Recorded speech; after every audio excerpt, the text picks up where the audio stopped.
국토부에서 최근 발표가 있었죠. 청년과 서민을 위한 공공주택 100만호 공급. 100만호 많아요. 2023년부터 새롭게 시작이 되는 정책이에요. 뉴홈, 공공분양주택의 새로운 이름 공공분양을 앞으로 뉴홈이라는 정책으로 시행한다고 합니다. 어떤 정책일지, 그리고 2023년부터 변화하는 부동산 정책은 무엇인지까지 오늘 저 모두의 부동산과 함께 알아보도록 하겠습니다. 안녕하세요. 모두의 부동산입니다. 오늘은 국토교통부에서 올해 1월 3일날 발표한 새로운 정책에 대해서 좀 알아보고자 합니다. 이번 국토부 정책 발표를 부동산 규제를 완화하는 정책으로만 알고 계신데요. 그러면 이번 정책은 주택을 새로 매수, 구입을 하는 사람들만 해당되는 정책이 아니냐라고 생각하실 수 있어요. 하지만 이번 정책 발표에는 중요한 게 서민과 취약계층의 주거 안정, 이게 핵심이에요. 집을 쉽게 사게 해주는데 방점이 찍힌다기보다 서민과 취약계층의 주거 안정을 역점으로 추진을 하는 정책인 거죠. 그 가장 첫 번째 과제는 바로 주거약자 복지 구현인데요. 우리가 주거약자의 복지라는 말을 딱 들으면 가장 먼저 생각나는 게 공공임대예요. 지금까지는 약자들에게는 임대주택, 임대로 그냥 거주를 하게끔 해주는 정책이 줄을 이뤘습니다. 근데 잘 생각해보면 그 누구도 영원히 공공임대주택에 계속 임대로 거주하려고 하는 사람은 없어요. 할 수 없이 이렇게 하는 거지. 누구나 나의 집을 꿈꾸거든요. 내 집을 갖고 싶다. 나만의 보금자리에서 더 나은 삶, 더 쾌적한 삶을 살고 싶다라고 생각을 하죠. 그건 당연한 겁니다. 인간의 본능이고, 내 집을 가지고 싶다, 난 내 집을 가지기 싫어 라고 생각하는 사람은 없으니까요. 그래서 이제 국토부에서 고민을 한 거예요. 어떻게 하면 될까? 청년과 서민의 새로운 내 집 마련 솔루션을 제시를 한번 해보자 라고 해서 나온 정책이 뉴홈이에요. 정부의 100만호 공급 계획은 공공분양 대략 50만호, 공공임대 대략 50만 호로 구성이 되는데요. 물론 정확한 물량은 약간 플러스 마이너스가 있을 수는 있습니다만 대략 반단 정도로 이루어진다고 봐야 되고, 이렇게 50만 호의 물량을 공급하겠다라는 정책이 바로 뉴홈 이라는 정책입니다. 50만호 중에 34만은 청년층, 그리고 16만호는 중장년층에게 공급을 하겠다. 청년층이 확실히 좀 더 힘을 실어주는 모습입니다. 청년을 좀 살려야 된다라는 인식이 정책에 반영되어 보이죠. 자, 근데 이게 아무래도 좀 분양가가 부담이잖아요. 분양받을 때 항상 우리가 분양을 못 받고 임대를 선택하게 되는 이유 중 하나가, 물론 이게 분양가가 보통 부담돼서 좀 못 받을 것 같은데, 임대로 가야 될 것 같은데 라는 선택을 했다면, 이번 뉴홈은 구입 부담을 좀 낮추는 여러 가지 선택권을 줘요. 보통 우리가 일반적으로 분양받는 방식이 이제 일반형이라고 보시면 될 것 같아요. 나눔형, 선택형, 일반형이 있는데, 그 중에 일반형이 한 시세의 80% 정도로 이제 분양가, 시세가 5억이면은 분양가는 4억 정도로 분양을 해서 조금 싸게, 주변 아파트보다 약간 싸게 그냥 분양해서 받는 게 일반형이에요. 우리가 여태까지 해왔던 공공분양이 일반형이고요. 근데 이거 조금 비싼 것 같아, 약간 부담이 돼 라는 사람도 있을 거 아니에요. 나는 요거를 4억이 아니라 한 3억 5천 정도의 분양가만 내고 분양을 받는 거예요. 시세의 한 70% 정도 또는 그 이하, 3억 5천이나 한 3억 정도로 조금 더 기존의 일반형보다 조금 더 저렴하게 분양을 받고, 대신 좀 싸게 분양을 받았으니까 약간 나눔을 하는 거죠. 이거 공공이 이제 환매하거든요. 내가 분양받은 걸 다시 공공에다 팔 수가 있어요. 요건 내가 분양받아서 다른 사람한테 나중에 팔죠. 타인에게 판다면, 이 나눔형 같은 경우에는 공공의 환매를 할 수가 있게 돼 있어요. 공공으로부터 분양을 받았다가 다시 파는 걸 환매라고 합니다. 이때는 분양가를 좀 싸게 받았기 때문에 그 발생하는 시세 차이 있잖아요. 내가 3억에 만약 분양받았어요. 나중에 팔 때 보니까 6억이 돼 있더라. 그러면 차익이 3억이잖아요. 이 3억에 대해서 70%는 내가 갖고, 나머지 30%는 요건 이제 국가의 귀속이 되는 그런 선택권인 거죠. 이게 분양가가 보통 부담돼서 선택형을 좀 더 많이 고르지 않으실까 하는 생각이 드는데, 일단 6년 동안 살아봐요. 그러니까 분양을 안 받고 임대로, 월세로 6년을 살아봅니다. 살아보고 그 다음 결정하는 거예요. 내가 분양 받을지 안 받을지를. 일단 임대로 6년을 거주하니까 이 사이에 어떤 주택 청약 같은 거를, 민간 분양 같은 거로도 그냥 받아볼 수가 있겠죠. 또 무주택 상태니까 6년간은. 6년간 살면서 이것저것 해보고 안 되겠다 하면 6년 뒤에 분양 받겠습니다. 아니면 그냥 계속 쭉 임대로 살겠습니다라고 결정을 하면 돼요. 이 세 유형 모두 20%는 추첨제로 운영을 하고요. 청년들도 도전이 가능하니까 나에게 맞는 형태를 잘 선택해서 신청하면 되겠죠. 사람마다 본인의 사고방식에 따라서 선택을 할 수가 있다는 게 중요한 거겠죠. 근데 이제 우리가 분양을 받을 때는요, 임대일 때는 그나마 덜한데 분양을 받을 때 여러분이 지금 제일 걱정하는 건 아무래도 금리일 거예요. 기준금리가 많이 올라서 대한민국의 기준금리도 급격하게 상승을 한 상태인데, 이게 이제 금리가 아무래도 분양을 받을 때 우리가 현금 100%를 받는 게 아니다 보니까, 대출을 끼다 보니까 대출을 끼는 입장에서는 아무래도 좀 부담이 되죠. 지금의 금리가 기준금리가 이 정도인 거지 실제 시중금리는 뭐 5%가 넘기 때문에 분명히 부담이 되는 게 사실이에요. 그래서 뉴홈은 초저금리로, 낮게는 1.9%, 3.1% 사이로 지금 좀 획기적인 전용 모기지를 지원을 합니다. 요즘 주담대가 뭐 보통 5가 넘어가니까요. 5, 6%니까 굉장히 부담이 되는 것에 반해서는 2에서 뭐 3 정도로 분양을 받는다고 하면 훨씬 더 거의 반도 안 되는 수준으로 이자가 나오겠죠. 아, 분양은 이런 식으로 50만 원을 공급하는구나 알아봤고요. 임대 50만 원은 어떻게 공급을 할까? 첫 번째, 대학생들을 위한 행복 기숙사. 그리고 제일 중요한 거, 일자리 연계형. 이게 제일 중요해요. 대학생들을 위한 것들은 대학생들이 조금 자본이 넉넉하지가 않다 보니까 아주 저렴하게 기숙사 형태로 임대주택을 제공하는 것이고, 그러니까 판교 같은 것들 보면 진짜 비싸거든요. 월세가 보통 원룸 같은 게 100만 원 정도 해요. 되게 비싸죠. 일자리는 많고 이제 원룸은 좀 부족하다 보니까 사회 초년생들이 살기에는 굉장히 부담스러운데, 판교 제2 테크노밸리에 앞으로 일자리가 가장 많이 발생하는 지역이죠. 여기에 이제 일자리 연계형 임대주택을 공급을 했었는데, 금년에도 판교 테크노밸리 창업지원주택과 같은 일자리 연계형 지원주택을 4,000호 이상 공급할 계획이라고 하니, 일자리에 바로 연계돼서 일자리 바로 근처에 공급되는 주택이라 사회 초년생들이나 뭐 청년 창업자 등 청년층의 주거 안정에 도움이 많이 될 것으로 기대가 됩니다. 최근에는 인구 구조, 출생자는 줄고 이제 고령화가 심해지고 1, 2인 가구가 급격히 증가하고 있는 추세인데, 거기에 맞게 공급되는 주택들도 변화를 해 나가야 돼요. 그래서 앞으로 미래의 인구 구조를 많이 고려해서 임대주택을 공급하는 것 같습니다. 어느 정도 그 용도에 맞게 특화된 임대주택 공급 계획이 좀 보이죠. 그러니까 1, 2인 가구용이라고 해서 막 아주 조그만 골방 같은 것들을 최근까지는 많이 지었었는데, 앞으로는 이제 공공임대라고 해서 너무 좁지 않게 공급 면적도 좀 확대를 하고, 마감재 재질이나 빌트인 품목 같은 것들을 실제 분양받는 아파트 수준으로 품질 혁신도 계획이 되어 있어요. 특히 이제 기존에 공급했던 행복주택들 중에서 좀 공실률이 높은 곳들이 있어요. 도저히 못 사겠다 해서 공실률이 높은 곳들은 리모델링이라도 이거를 하자, 품질을 좀 개선하고 면적을 좀 확대해서 다시 공급을 하는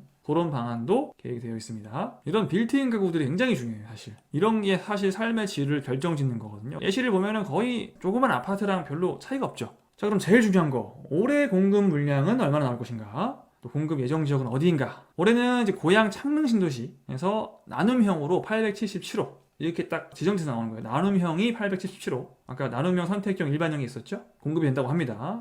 창릉역은 이제 GTX역이 정차를 하죠. GTX N호선이. 여기 이제 서울역까지는 2024년 내년도에 개통이 될 예정에 있어요. 고양 창릉은 서울역까지는 10분도 안 걸리죠. 10분 이내에 서울역에 도착한다. 굉장히 좋은 입지에 나눔형으로 877호가 공급이 되고요. 그다음 여러분 그 상기 신도시 들어오는 남양주 왕숙 신도시 바로 오른쪽 근처에 양정 역세권, 또 여기 나눔형이에요. 나누면 549호가 들어온다고 합니다. 올해 이 덕소 양정 이쪽이 좀 이제 한강, 남양주에서 한강변에 살 수 있는 그런 입지로 알려져 있죠. 이 앞에 있는 한강공원이 상당히 정돈이 잘 된 공원 중 하나라 여러분 이제 봄이 되면 한번 궁금하신 분들은 가보셔도 괜찮을 것 같습니다. 진접 여기는 일반형 372호를 공급한다고 합니다. 이제 진접으로 최근에 4호선이 진접까지 연장이 돼서 교통이 좀 굉장히 안 좋았던 교통이 많이 개선이 됐죠. 여기 보시면은 푸른 물이 있잖아요. 이게 왕숙천인데 이런 천이 있는 것도 굉장히 중요합니다. 아무래도 위치상 봤을 때는 왕숙 신도시와 사실상 하나가 될 수 있는 지역이긴 하죠.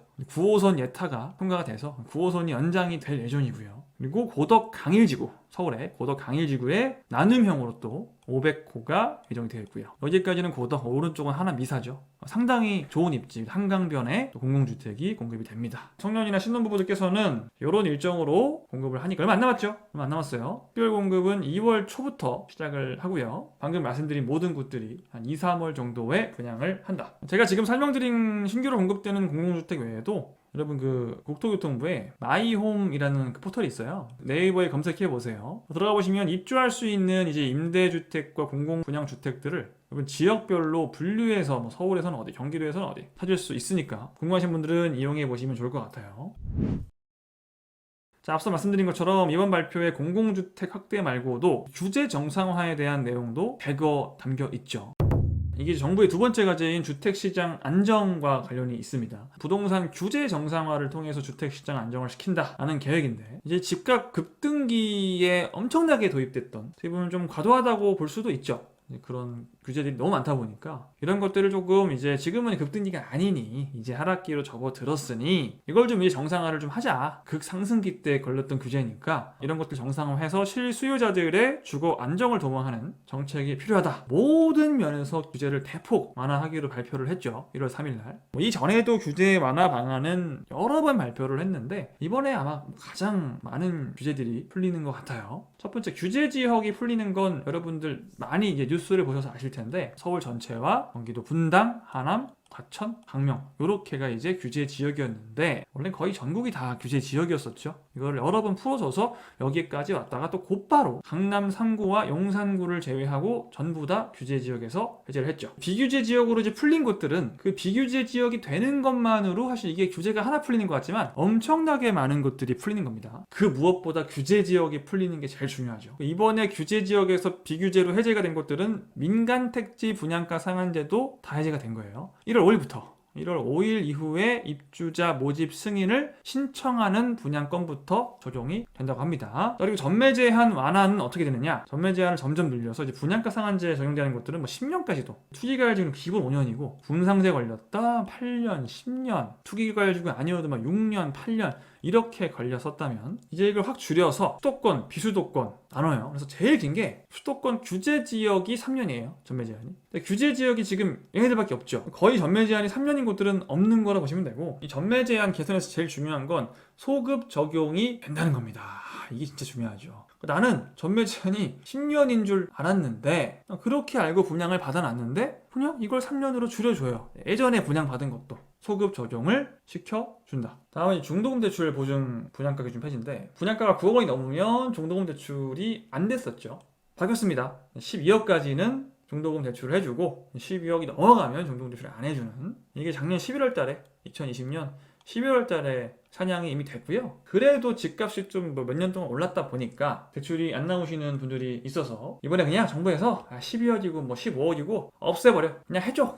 그냥 중도금 대출 해줘로 결정을 해버렸어요. 저도 이런 것도 있었어요. 분양가가 9억을 넘어가면 특공 물량이 없던 이런 게 있었죠. 내가 신혼부부 특공으로 하려고 가천에 살고 있었는데 분양가가 갑자기 9억 5천이 나와서 신혼 특공이 없어요.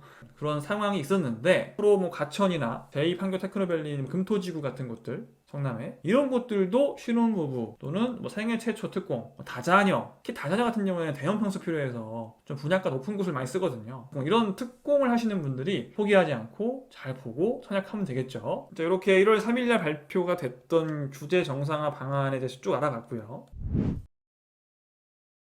이렇듯 1월 3일, 올해 1월 3일 정말 많은 것들이 바뀌어요. 과연 이런 정책들이 어떤 효과를 가져올까, 부동산 시장에. 지금 정부가 가장 우려하는 건 지속되는 금리 인상 및 외부 변수로 인해서 시장 안정성에 대한 불신, 규제로 인한 심리 위축, 이런 것들을 우려하고 있죠. 이 주택시장 안정이라는 건 너무 이제 빨리 떨어지고 있는 주택시장을 좀 이렇게 안정을 시켜보겠다라는 얘기고요. 그래서 있죠. 국토교통부는 주택시장 연착륙과 취약계층 주거 안정 역점 추진, 주택시장을 너무 급락하지 않게끔 안정화를 시키고 주거 약자의 복지를 보장하겠다. 이번 정책을 통해서 이런 변화를 우리가 기대해 볼 수 있습니다. 부동산 가격과 거래를 안정시킨다. 두 번째, 거주환경 개선으로 삶의 질을 향상한다. 세 번째, 취약계층의 주거 안정을 제공한다.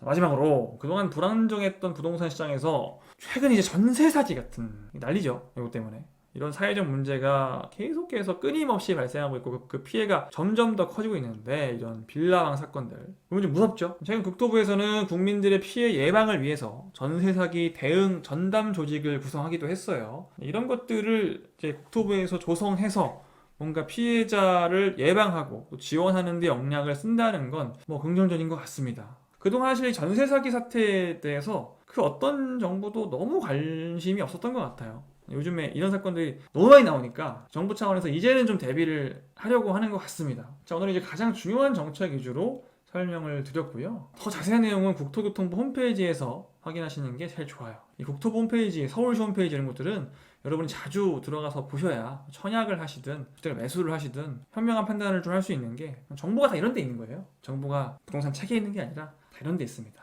자, 앞으로 또 어떤 부동산 정책을 통해서 대한민국 국민들의 더 나은 삶을 만들어 갈 수 있을지가 참 궁금하고 기대가 되는데 우리 모두의 부동산과 함께 지켜봐 주시기 바랍니다. 지금까지 모두의 부동산이었습니다. 여러분 다음 시간에 만나요. 안녕.